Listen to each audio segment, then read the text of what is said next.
Hello, very lovely people. Welcome to the Geek Cupboard. I am Penge, and it is time for October 2019's Inside the Geek Cupboard, and it is well and truly autumn/fall now. It really is. The nights are drawing in here in the UK, and the temperature is at a manageable level. It's not like in the summer where it was about 12 gazillion degrees, and the Geek Cupboard was even warmer because to do recording, I shut the door and have the window shut as well. So I have the window shut so I don't get any outside noise, and I have the door shut so I don't get any inside house noise from, people walking about the house and children doing stuff and whatever. So I sit in this room, there's me talking, so hot air you could say, and the computer's hot as well, there's two monitors, so the Geek Cupboard gets very, very hot indeed. So it's lovely now. This time of year is fantastic for recording things because the temperature is all lovely and manageable, and the trees all look fantastic outside, all marvellous with reds and golds and all that kind of stuff. And I would say there's crunchy leaves underfoot. At the moment it's very, very damp in the UK. There's been a lot of rain, so it's not very crunchy leaves, it's sort of squidgy, soggy leaves.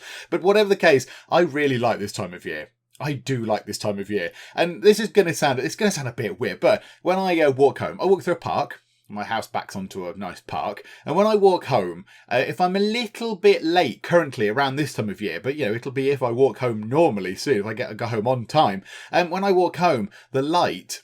Again, I'm going to sound all kinds of stupid. The light level, the sun comes down to just a point where the light looks all lovely in the park. All these sort of lovely, the light shines on the trees in the park, and it all looks very, very beautiful. So it's really nice to walk home at this time of year. At a certain time, about 5:30, anytime between 5:30 and 6 currently in the evening. If I walk home between then, you get this sort of nice, kind of just sort of dimming golden light shining across the park. And it's all very, very lovely. And I've gone all a little bit kind of off tangent already. But there we go. That's what we expect from Inside the Geek Cupboard, because it's just sort of a free-form, rambly old of load nonsense. So yes, indeed, I do like this time of year. It is very lovely.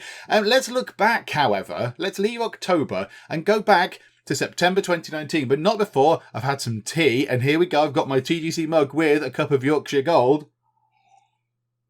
Marvellous. September 2019 was the most successful month in the channel's history, which is quite staggering and also very unexpected. I didn't expect that at all. So, go you lot. Go all you fabulously lovely people, all you people that watch and comment and like and all that kind of stuff. Because, that wouldn't happen without you lot. So, well done. Thank you very much.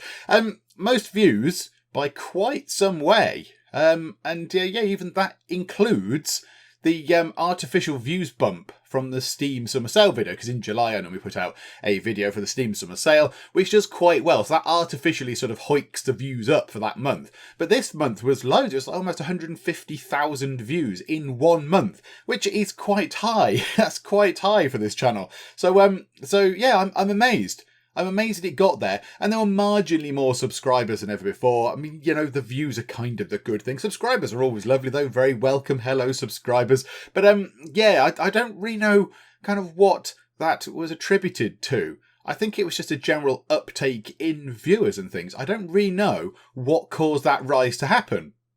I mean, I couldn't pinpoint one thing. I couldn't say, it was that. It was that. I mean, certainly some of the games that we were playing helped. But, I mean, one game that you could say it would have a massive impact, didn't actually have that big an impact at all on the channel. And that was Planet Zoo. So Planet Zoo came out, we had access to the beta, which was lovely. Other channels, so channels like Geekism, who's brilliant and he's a very nice man, he did super well out of Planet Zoo, but then that's his kind of thing. He did very well out of Planet Coaster, and then Planet Zoo is the next sort of natural progression from that. So yeah, people are going to obviously like his Planet Zoo stuff, but he's got thousands of subscribers out of that. I think he's got about 10,000 subscribers out of it or whatever. And loads of views and stuff. But we didn't do that well out of it. The Geek Cupboard did not do too well out of Planet Zoo. I mean, it didn't do badly, but it did not skyrocket the channel. There weren't, tens of thousands of views on the videos. So it wasn't Planet Zoo that caused the most successful month in the channel's history. I mean, so it must have been just a combination of all the things that were going on. And yeah, I'm mystified. However, I am very happy about it. It's lovely. That's a very nice thing to be able to report. So what games did we do? Well, we finished a couple of games. So we finished off Esports Life Tycoon, which ended somewhat flat. I'll be honest, I don't know if you actually watched it or not, but the end, you get to the end, it's, yes, you've won the Pro League. You think, yes, I've won the Pro League. Give me a trophy presentation. Give me an exciting thing. This is the pinnacle of the game. And it goes, okay, you've won the game. Here's the credits. Right, carry on then next year.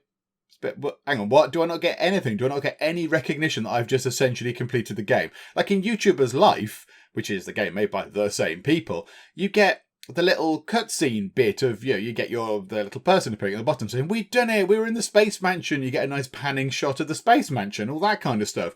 This just kind of went, hey, you've won, right, here's who made the game. Right, carry on.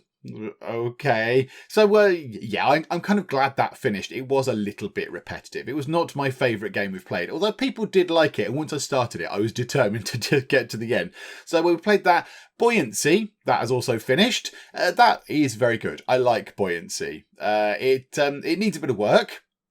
In certain places, it needs to have a few extra bits thrown in there. I'm intrigued to see what happens when they put in the social policies and stuff like that, and the research, because I'm intrigued as to what they can add to the game with those particular aspects in. But yeah, I enjoy that. It's an interesting sort of game. It's a bleak look what it would be like if we were to live out on the seas. You kill all the pirates and then you get that little choice as, hey, what do you want to do with the pirate corpses? Do you want to throw them overboard, or do you want to eat them? So you could create this sort of load of this I don't know, settlement island, whatever you call it, village that goes around and actively tries to seek out pirates in order to get some food. It would be very interesting. But yeah, so I enjoyed Buoyancy. That finished because I think we did everything we could. We did everything we could in Buoyancy. I think we'd sort of reached a point where we would just be making the same video where we'd be sailing around, trading resources, and it did start going a little bit wobbly.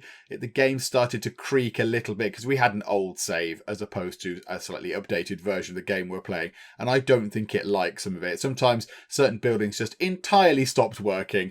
So yeah, I think we had to end it there. Planet Zoo came and ended. We started that. We had a look at the campaign mode, and then we moved on to the franchise mode, which is sort of like the free play mode, but there's money and stuff involved.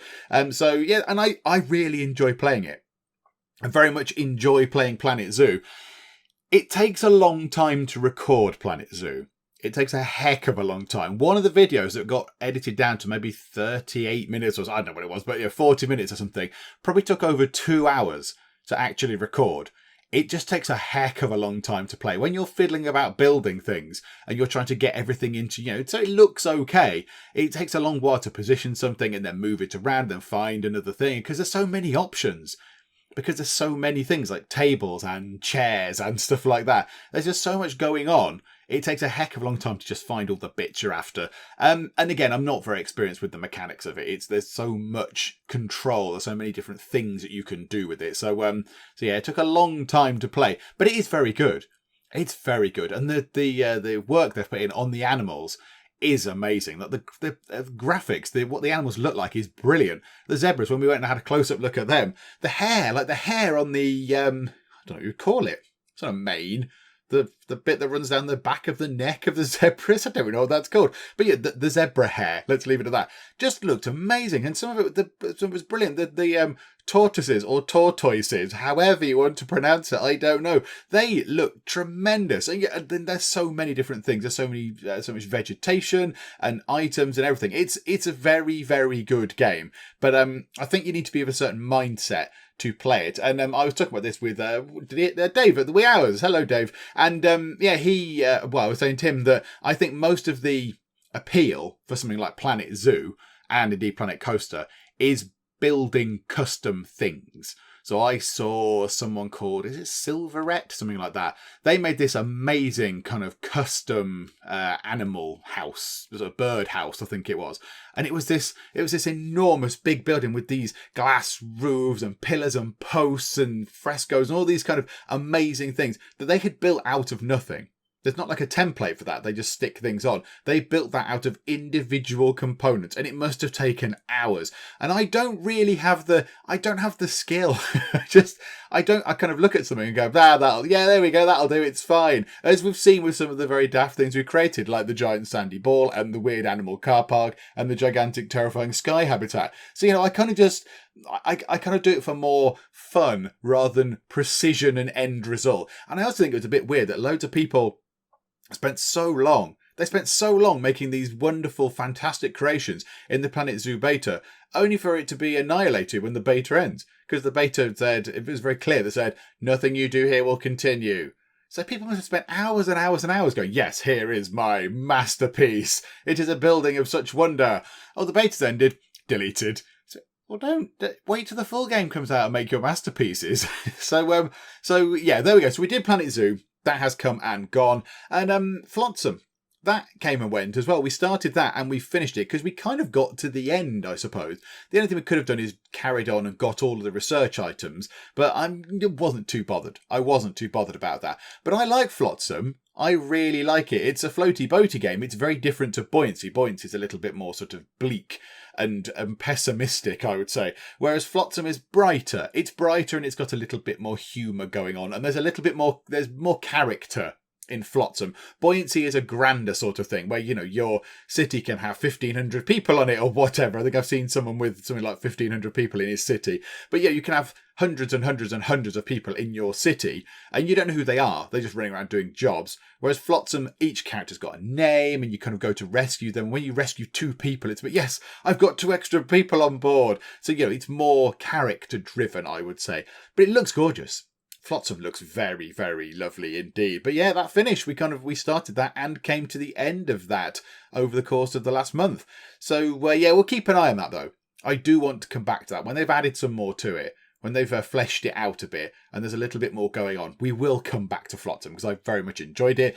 And stuff that's still carrying on, RimWorld as ever is continuing to taunt me. I do get I get very nervous playing RimWorld. Just before it starts, I now get a tad nervous. I have to make my notes from the previous video, which I genuinely do make. I've got a couple of notebooks, so I scribble down all the notes from the previous comments of people saying, you should have done this, you shouldn't have done that, try this, don't forget this, you've left that there, you didn't do this. All these things I just didn't do. So yeah, I know I didn't give them a leg, I know I didn't do that. So all these things I didn't do, so I write them down, which is brilliant, which is absolutely brilliant. So yeah, I mean, if it wasn't for the comments, all my people would have been dead. They would have all been crushed by mountains and all this kind of stuff and killed and everything else. So yeah, so it's really good that we get all those comments on RimWorld. But I'm sort of half living through them. But I always feel a little bit on edge because I don't want it to end. I don't want to do something stupid that's going to kill all my people, because we're having a great time with it. Although I know at some point we are going to have some sort of mega super invasion of the massive stampede death robots or something. So yeah, but I do enjoy playing it. It's a brilliant, brilliant game. And the only good thing that would happen if it were to end, if something bad were to happen, if a giant giga monster was to stamp in and kill everybody, the only good thing that could come out of that was I would then be able to play RimWorld not on camera. Because the only RimWorld I've played is what you see on screen. That's it. It's what you watch on the channel. I've not played a single second of RimWorld that's not been recorded. So yeah, I really want to play it. I really want to play it and try different things, but I can't now because I don't want to give anything away. I don't want to go, oh yeah, this bit. Oh yeah, I did this on my other game. Yeah, I'll just press that button because that kind of ruins it because I'm playing it blind and it kind of adds to the daftness and the comedy of it. So yeah, that's going to keep on going as well. Guild 3 is very good, but they keep updating it. And each update, they've done 3 recently, is breaking the game. So they do it and it just destroys your save games. So it's becoming not tedious because obviously we had the cupboards and they did all right, and then they went away. They ended due to an update, and then we had the cup of teas. So we played the cup of teas up to a certain point, and then the game's updated. So those saves went away. So then the previous part, as I say this now, of the Guild 3, I had to replay it all to the same point. So replay all to the exact same point with the same number of children and the same shops in more or less same locations and what have you. And then they've done it again. They've obliterated the saves again. So I'm going to have to replay the Cup of Tea Dynasty for a 3rd time. And then who knows? Maybe after I've done that, the day after I've done that, they might go, we've updated the game with the patch. It's obliterated your save games again. And I get it. that it's a game that's in early access, and that's how this works. That's how early access does its thing. But it's just very frustrating that it's it's a minor update. It's not like games have versions. It's not like it's going from version 0.1 to 0.2, which I imagine would be a fundamental game change. It's going from something like version 0.2.1.0 to 0.2.1.1 or something. So it's a very minor change. Can we not just retain some of the save files, please? So we'll have to see what happens with the guild. If they keep changing it frequently, which is good for the game, but it's not good for our videos, we might have to stop doing it, which would be a shame. It would be a real shame because I really enjoyed playing it. Rec Center Tycoon, we started that again because it went wrong. So we started that again. I'm enjoying that a lot as well. And we've just started Spellcaster University, which is very, very good. I do like that. It's got a nice bit of humour going on, a bit of tongue-in-cheek humour, and it looks good. I like the visuals. I like the sort of the cartoony drawings of, all the wizards and the orcs and stuff. And Untitled Goose Game, which was, and still is, it's just a delight. It is a delight to play. It is a lot of fun just to be a horrible goose and just run around, just generally just making a nuisance of yourself. It's brilliant. There's one last part of that to record. But we did start that. So I was going to do it as a one-off. I just thought, we'll just have a look at the Goose Game, just see that it's very silly. But then quite a lot of people said, no, more goose, please. More horrible goose, finish it off. So, we're going to finish it off. It'll only be 3 parts, I think. It'll just be a 3-parter. So I think currently as I record this, we are midway through the pub level. And then I don't think there's much after that. I think, there's a pub level. There might be something else. And then I think we might be done. I'm not entirely sure. But so that it's brilliant.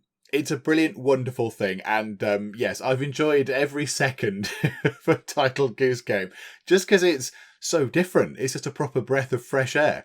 It's just a very unusual, fun, very silly thing. It looks beautiful. The graphics, the art style and stuff is really, really sort of different and it stands out. And it's a wonder to play. What else do we do in terms of one-offs? We only had a few, actually. We didn't have many. We had a Blood Bowl special one-off while I was playing actual Blood Bowl. Oh, I should have given you an update on that. Hang on, I'll do a Blood Bowl update. So we had a Blood Bowl special where I played the Halflings. That was good. And then we played Brewer, where you made your own beer. That was enjoyable, if a little bit clicky. It was a bit click heavy to try and keep making the money. And then Security Patrol, which drove me mad.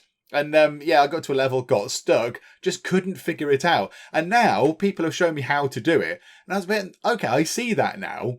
Because there was a boulder. There is a boulder on a level that you click and it runs over lots of the enemies. Because it's like a tower defense game. And the boulder resets itself. I was entirely unaware of this boulder. I did not know that you could click the scenery and it destroyed stuff. So I spent so long, many hours trying to do this level with all sorts of crazy permutations. And it just didn't work. And then, someone showed me, just click the boulder and it kills things. Marvellous. Okay, so we played that, and I know Bristly Stranger has actually picked up on that. He's actually carried on doing that as a little mini-series, which is very, very good. So if you like that, go and check out Bristly's channel for some more Security Patrol stuff. And Blood Bowl. I play real-life Blood Bowl. With friends, we go around to someone's house, because we've seen the Halfling team. We saw the Halfling team on their sprues and stuff in one of these videos. So we went around their house, and there was food and beer and laughter and blood bowling. I was last. It was very much last. I was the Halflings. I was what is widely recognised the worst team in the game. So there was no pressure. There was no pressure on me at all. I was fabulously unlucky in 2 of the games, really. One of them, particularly against the aforementioned Bristly Stranger, because I saw his actual face and he saw my real face. I was very unlucky. I could have scored quite a few touchdowns on that one, but I did not, due to some utterly shocking dice rolling. Oh, dearie me. It came to a point in it, you need to roll a 2 or more on this dice. And I'd roll it and get a 1. And be like, oh, for goodness sake. Aha, no, but I have a re-roll. I can re-roll this using one of my special re-roll abilities. Oh, okay, right. Oh, yeah, 2 or more again. Off you pop. 1. Oh, really? Really? So I came last. And most of my halflings were resoundingly beaten up there were casualties. There were many casualties. But yeah, fun was had. Fun was had by all. And yeah, it's a good day. It's a fun day. And then we ended it with some silliness and then some Cards Against Humanity and all that kind of stuff. So that was fun. That was just a complete tangent. That wasn't even on my notes. That wasn't even on my basic little notes. Right, looking forward. What's going to happen? RimWorld will continue, of course. Guild 3 hopefully will continue. Rec Center Tycoon is going to carry on as well. I don't know what legs we have on Rec Center Tycoon. I don't really know. I mean, I'd expect sort of maybe another 4 or 5 parts. I mean, it depends. It's all about the money coming in. There's got to be some point where we actually start getting a plentiful supply of money coming in. When that happens, I think we'll be fine. At the minute, money's quite slow. Money's quite slow to come in, so you have to run the game forward for several days, and all of a sudden, you then have some money to then build something. But that will continue for the foreseeable. Also, Spellcaster University, that is going to continue as well. We've got a whole load of one-offs and unusual little games that I want to play. I've been sent lots and lots of keys recently, and I just haven't had time to play them. So, what we're going to be seeing is, and this is a very lovely person's exclusive, this is an Inside The Geek Cupboard exclusive, so keep it under your hats, we'll be seeing, and these are 3 games that I've kind of outlined that I want to get done. We'll be seeing Radio Commander, which looks very interesting indeed, kind of a tactical war game, but you have to listen to the radio commands. So you can't see anything. You have to listen and kind of interpret what's going on, which sounds very intriguing. Sunset Kingdom, which is a little bit kind of like a sort of pixely city builder kind of game. Not city builder, sort of settlement builder. And then Castle Wood Wharf as well. Just looks like a fun little, another pixel sort of defense sort of builder game. And then there's some other one-offs as well. There's all sorts of other things going on. There's also the Halloween special that I should plan, possibly, because I haven't planned it yet. I'm sure I'll think of something. There's got to be plenty of Halloween-y spooky games out there. I also need to sort the live Q&A stream that I mentioned last time, because I just haven't had the chance. I'm very disorganised. I'm such a disorganised rabble. It's amazing. I get anything done at all. So yeah, I need to sort that out, because I did get a list of questions from everyone else. Obviously, you being the very lovely peoples, you can ask questions in this, but not everybody gets a chance. So I want to go through and just go through all the ones that people did ask a while ago. But yeah, I need to sort of figure out a day to do that. I suppose a Sunday would be the better day to do one of those. So I'll try and work that out. And work has begun, albeit in a smaller capacity, but you've got to do the foundation stuff first. Begun again, because I did a bit and then stopped. But work has begun again on the special Civilization 6 video that I have planned and have had planned for probably about a year now. I should possibly just get on with it because it's been there for ages. So yeah, work has begun on that as well. And I think that's everything looking forward at the moment. Just sort of, more of the same, but with possibly some more one-offs in the next month coming up, I think, and the Halloween special. Okay, right, let's move on to the questions bit. So intro bit done, looking back bit done, looking forward bit. Here is the questions bit. Now, I'll have to go to Patreon, 'cause again, I haven't got that up and running. We've got some questions. One that was sent to me directly, which is fine. I know there are some Patreon questions on there. And the one question that was sent to me directly, the person that sends these, and you know who you are, hello, is you send some very... very cryptic things, very abstract. So this one here says, what wakes you up in the morning? And I don't know if it means, what wakes you up as in, is it an alarm? Is it a rooster outside? Do you just wake up normally? I mean, so what wakes me up in the morning? More often than not, it is children. One or both of the children will wake me up, either by getting up. The older one will get up and go downstairs, and I'll hear him go downstairs, and I'll think, oh, he's gone downstairs, marvellous. Or the younger one will come in and go, yay, Daddy, I've got this doll, I've named it Barbara, or whatever. You can, okay, great, thanks for waking me up like that. So either they wake me up, or an alarm. So I use my phone to play an alarm. In fact, can I get the noise? Can I even do this? Hang on. Come on. I do technology. So my phone goes off and this is the noise that it makes. I think this should play it.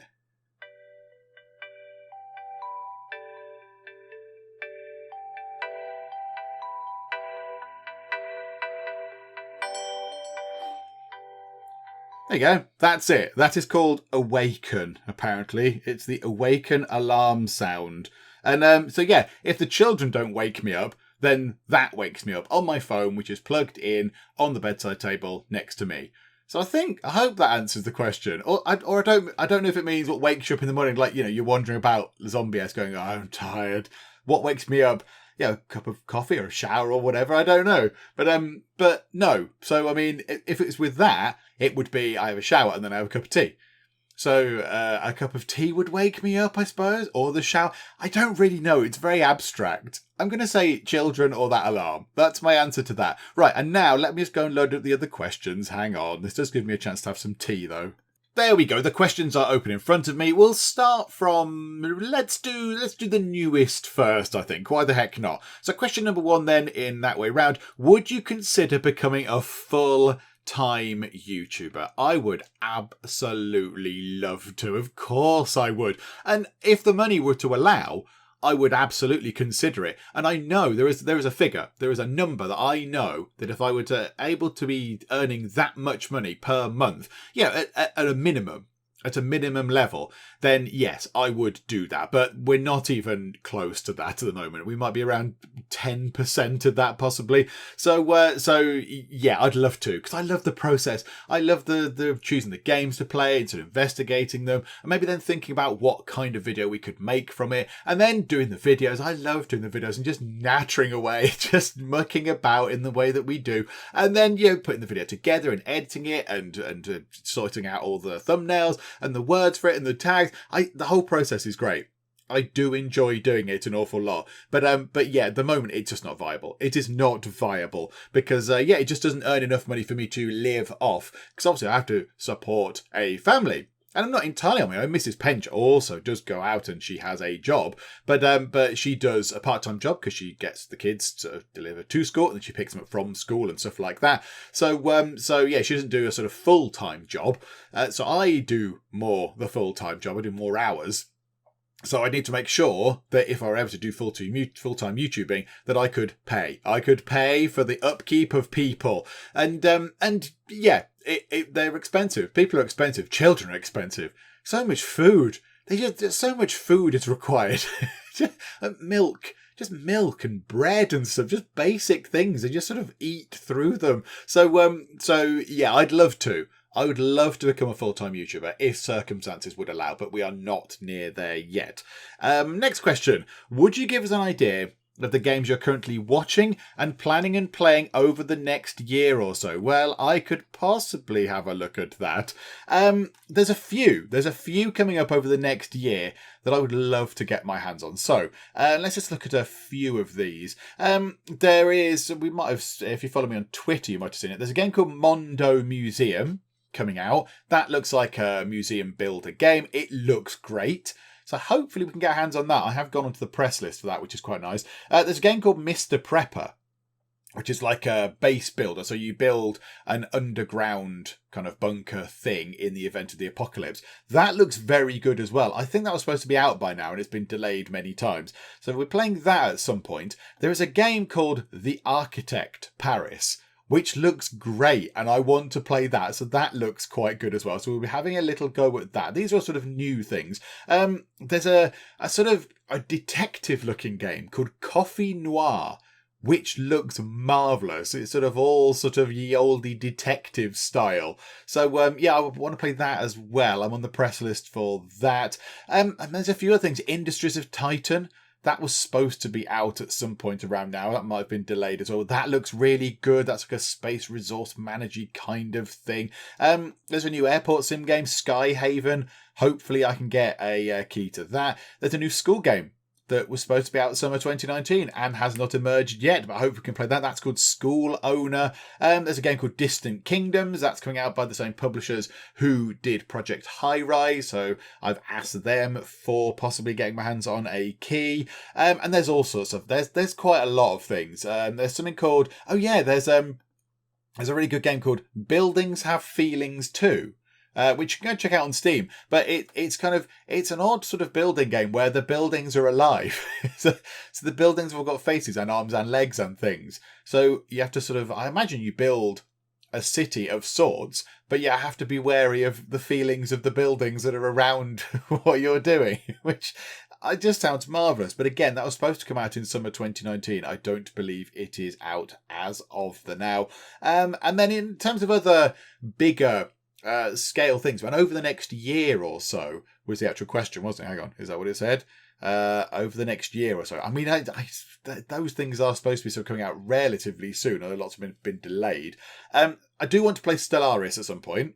I have an idea for a sort of a run of Stellaris, which might be quite interesting. So I'd like to play some Stellaris on the channel. And if you know what that is, that's like a space colonization sort of grand strategy type game, which is amazing. So I'd like to play that. And then at some point, so in Easter next year, I will be going away on my, it depends where you are in the world again, on holiday/vacation.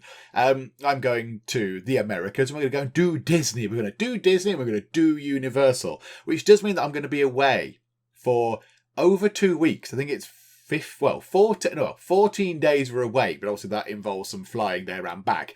So while that's going on, I think one of the games that we're going to have, that I'm going to have to try and pre-record for, and then get everything sorted. I need to do 14 extra videos, or maybe more, 16 possibly, because I'm not going to record something as soon as I come back, is going to be Academia. We're going to bring Academia back.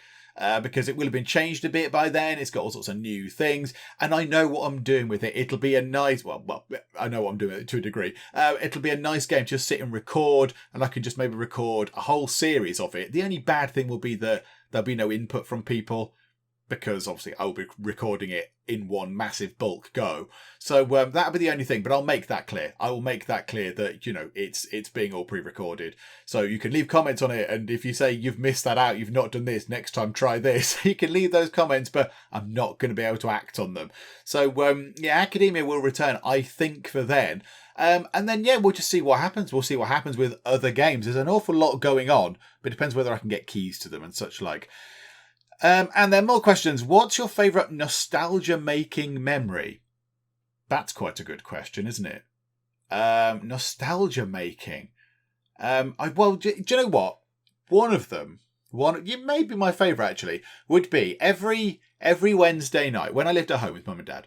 Every Wednesday evening, I'd come home from school, and Wednesday evening was the only day of the week that me and my dad were permitted to not eat at the table. We could not eat at the table if we wanted. So we could have our little trays. We could sit in front of the telly, and we could watch Star Trek: The Next Generation. And that was it. Wednesdays was the only time that was allowed, because it was on at something like 6, possibly 6 through to 6:45. So I'd come home, dinner would be then sorted for 6 o'clock, and we'd sit down and we'd have our dinner. And it was always, because Mum and Dad were they were mostly, this is what happens on that day. This is what happens on that day. We're eating that on that day. And most days we kind of had more or less the same sort of stuff. And Wednesdays was always chili. So like a chili con carne, sort of chili with the kidney beans and the peppers and the rice and the stuff. So probably my favourite nostalgia making memory is sitting with my dad watching Star Trek: The Next Generation on Wednesdays with chili. And whenever I have chili, I think of Next Generation. It's weird. It is intrinsically linked in my mind. Chili equals Star Trek, which is very, very odd. If you had a time machine, would you rather go backward or forward in time? Now, I've always maintained that if I ever found a time machine, my first trip, this isn't quite answering the question, but my first trip would be to go back to the day I was born. Not to see me being born, because that would be really weird, but to just see what the world was like at that point in time. So I'd go back to the year... the microphone went wrong there. The year...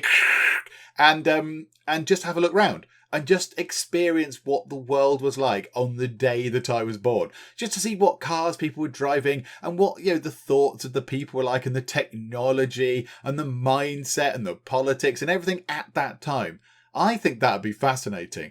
But this question says, would you rather go forward or backward? That's quite tricky, isn't it? Can I not do both? The TARDIS does both, and the DeLorean.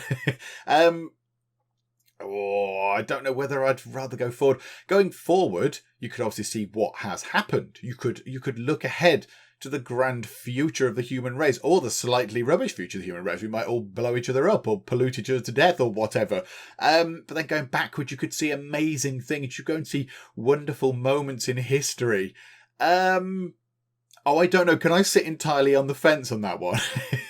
Can I sit? But I suppose maybe I'm going to read it as if you had a time machine. Would you rather go backward or forward in time? I'm going to read it as if you had one trip in a time machine. So I would go backwards. I'd go back to the year I was born. And I know that's not very exciting.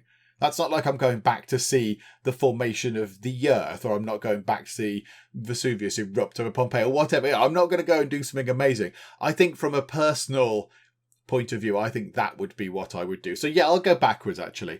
Do you consider chocolate a type of candy? Well, no. Here in the UK, candy's not really a thing. Chocolate is chocolate, and candy, as we would call it, would be sweets here. So sugar, like Mao-am and stuff like that. Do they have that in America? I don't know. But like Mao-am sweets. So anything that's sort of fruity, gummy, sweet, stuff like that. So chocolate is chocolate. So you have a bar of chocolate. You don't have a bar of candy. You have a bar of chocolate. And then you have candy. They have sweets. We don't really have candy as such here. Which I suppose is kind of a relevant question with Halloween coming up and everything. But yeah, so no, chocolate is not a type of candy. Chocolate is chocolate and it's delicious. Is water wet? Yes. Yes. Am I missing something on that? Now I feel like I'm falling into a terrible watery trap. Is water wet? Yes. That's one of its inherent properties, I would say. But now I'm nervous that I've missed something really obvious. Okay, and finally, for a bit of controversy, how do you pronounce... Okay, right, so how do I pronounce GIF in reference to the little pictures you can put on the internet, on Twitter and chat messages and stuff? So, a .gif, if you like. And why? Remember, you're speaking to a teacher. No pressure. Oh, marvellous. Well, I know that it's supposed to be pronounced, because it was in the news not that long ago, I don't think. It's supposed to be pronounced GIF, I believe. However, I would say GIF. I would say GIF with a hard G. And why? I don't really know why. I just think that would be what I would say, because it's GIF. But like, if it was GIT, GitHub, that's a thing. That's a computer resource. It's not GitHub. It's GitHub, isn't it? So I'd always put it as GIF, because it's a GIF, so with a hard G. Like it's like if it was GIVE, you say give. You don't say Give or whatever. So yeah, most words that begin with but I was going to say most words that begin with G have a hard G, hard G. But no, like giraffe doesn't. Giraffe is a J and not a G. So that would now I don't know. But even though I know the man who created it, that format said it's supposed to be pronounced GIF, I still say GIF. Animated GIF and all that kind of stuff. And I always have done, ever since back in the early days of internets. It was animated GIF. So yeah, GIF. Why? Because I think I always have done, although I know it's inherently wrong, because that's not what the creator of it said. But, muscle memory, do they call it, or whatever. It's sort of, it's ingrained in my head that now that is how you pronounce it. So I kind of, it's just going to stick like that, I think. No, that's it. And the other bit says, I hope you're having a great October. Yes, I am. Thank you so much. I hope you are too. And that's it. That is it for the questions, which is marvellous. There's some quite good questions there. I do like a time travel question. That's fun. Right, now, the video bit. The past few of these, I've not really been organised. This time, I know what I am doing. I know what I'm doing for the video bit. Hurrah! So, without any further hesitation and dithering and faffing, let's go to the video bit now. And I know what you're thinking. You're thinking, Penge, that is a book with a rude word in the title. Are you going to read out the rude word? And the answer is no, of course I'm not, because it's rude. So this is Flip Yeah, Video Games, the life and extra lives of a professional nerd. And it's written by Daniel Hardcastle and illustrated by Rebecca Morgan, I assume? Morn? I don't know. Whatever. Rebecca, whatever her surname might be pronounced, I don't know. So, yeah, if you don't know who this is Dan. This is Nerdcubed Dan. So he is the voice of Nerdcubed, which is a very big YouTube channel that I like. I like Nerdcube stuff. He's very, very good. He started out doing Minecraft videos a long while ago, and then he started, branch out into loads of other stuff and became like a sort of a variety YouTuber. And yeah, he's very, very good. I do like his stuff. He's very, very funny. He's very witty. He's very gets very angry and sweary and stuff. And yeah, I've watched quite a few of his things. I've not watched his sort of older stuff. I've watched more of his sort of maybe from sort of last 4 years onwards. So yeah, he's very, very entertaining, and he's part of a little sort of group of YouTubers I do like. So he does a lot of stuff with Many a True Nerd, who I like Many a True Nerd an awful lot. So yeah, he does a lot of streams and stuff with him as well. So sometimes they do streams, or they played The Crew, I think, didn't they, when they went across America and stuff. So yeah, he's very funny, and he seems like a very sort of nice person. He's not afraid to say it how it is, and he wrote a book. He wrote a book about the life and times of his sort of gaming life. So it's not just about YouTube, it's about games. It's about, a lot of it focuses on individual games. So it doesn't really go on about YouTube. There are references to YouTube in there, I believe, but not loads of them. So if we go in, you can see that this is what actually gets covered. So there's hardware history, where he looks at different bits of hardware, which is fine. But then he goes into games. So yeah, he'll cover Sonic, he'll cover Watch Dogs, he'll cover Mirror's Edge. He'll cover all these different games, some old, some very new. And yeah, it's really interesting. It's very well written. So it's very, very funny. There's a lot of very funny bits in there. And the drawings are really good. So where his wife does the drawings, and they're really good. They're just really good sort of cartoony drawings. I do like them. So yeah, this was new. It arrived, a couple of weeks ago? I think it was a couple of weeks ago. Yeah, they crowdfunded it, I believe. They did a crowdfunding thing for it, but it was on Unbound, so it wasn't like on Kickstarter or whatever. It was on a thing called Unbound, and then you could buy the book in its most basic form. You could buy a digital version, or you could buy hardback, or you could buy a signed hardback, or a hardback with, I don't know, bells and whistles on it, and all that kind of stuff. There were loads of different packages. So I opted for just the signed version. I wanted the book, because I haven't got an ebook reader. Shocker, everyone. So I thought, I want the book, and I like it because I like looking at the proper artwork and stuff. And yeah, I got the signed one, so it's not personally signed, because that was a little bit more expensive. And I thought, I just want the book, thanks. So DH and Rebecca, that's fine. So it's a signed book, and yeah, it's a very good read. I don't want to kind of go through it too much because I'm scared of copyright stuff in case this ever gets out anywhere, and then he gets cross. So but yeah, so it's really good. He covers a lot of things. He's very, very witty in it. He's very funny, and yeah, it's a good read. I haven't actually finished it yet. I've got about 3/4 of the way through, but yeah, it's really entertaining. And some of the stuff is his thoughts on games, and some of it is his memories about games. So Shadow of the Colossus, I believe, when the bit in there, he talks about how he felt when he played that for the first time, and you climb up onto this thing, and then he found this path that led off somewhere or other, and he spent ages, all this time when he'd come home from school or whatever, and he'd have to work really hard, and he'd be going, I want to do this thing, and then he'd achieve this thing and go, oh, that was a bit rubbish. And it was that kind of thing, but then you might think, oh yeah, I've done that with games. So it gives you a little bit of sort of retrospective kind of stuff about what you might have done with games as well. But yeah, it's very interesting. It's very funny. It's well written. It's got lovely artwork in it. The topic is good because it's games and stuff, and I like that. And yeah, I like it. It's a very, very good read all round, and I would recommend it. It's now out in regular shops, I believe. It's certainly in UK stores. I think it's in sort of Waterstones and stuff. I don't know if it's on Amazon. Not entirely sure if it is on Amazon and stuff. I don't know. I'm not entirely sure. But you know what? You can go and look if you want to. If you want to go and have a look, then yeah, go and check out Amazon. It might well be there. I do not know. But yeah, I would recommend it. It's a very it's an enjoyable read, and I would recommend it. And that's it really. But yeah, it's a new thing that's been added to the Geek Cupboard, because it's changing all the time. So yeah, there we go. That is the video bit done. Can we turn it over to the back? I think, look, I like the drawings. Look, I like the pictures. That's Dan. That's Rebecca. That's Dan's dad, I believe, because Dan's dad does have a YouTube channel as well. I'm not entirely sure who one of these. There's probably his buddies. One of them might be Matt, possibly. I don't know. I'm not entirely sure. There's some other people. Look, there's two dudes there. He's got a bit of stubble. But yes, there you go. Right, and I'll stop jibber jabbering now because I'm good at that. So yeah, but that's it. Video bit is done. So let us go back to the end bit. Now, so there we go. I thought that was quite interesting. It was an interesting sort of look at a new thing that has come into the Geek Cupboard, because the Geek Cupboard is full of many, many things that have been here for a long time and things that have been in my possession for many, many, many years.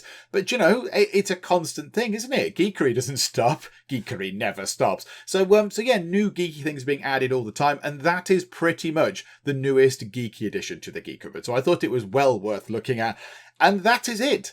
That is it done. October the 29th, Inside the Geek Cupboard, which has gone on for a little bit longer than I was sort of expecting it to, but never mind. It's all done. It is finished. So once again, thank you. Thank you so much for your ongoing support and for being splendid folks. And I know we've got a couple more people over on Patreon who are now supporting, and it's fantastic. Thank you so much. Thank you. I am most humbled that you choose to chuck anything my way, to be honest, and well, apart from like empty cups and bricks and things. But yeah, if you're throwing $1 or whatever or a $2 this way, then I am humbled that you're deciding that your hard-earned money that comes to you through the sweat of your brow is worthy of my sort of attention. So yes, thank you very much for your support and for being just all round very lovely people indeed. But for now, thank you for joining me inside the Geek Cupboard, and I will see you next time.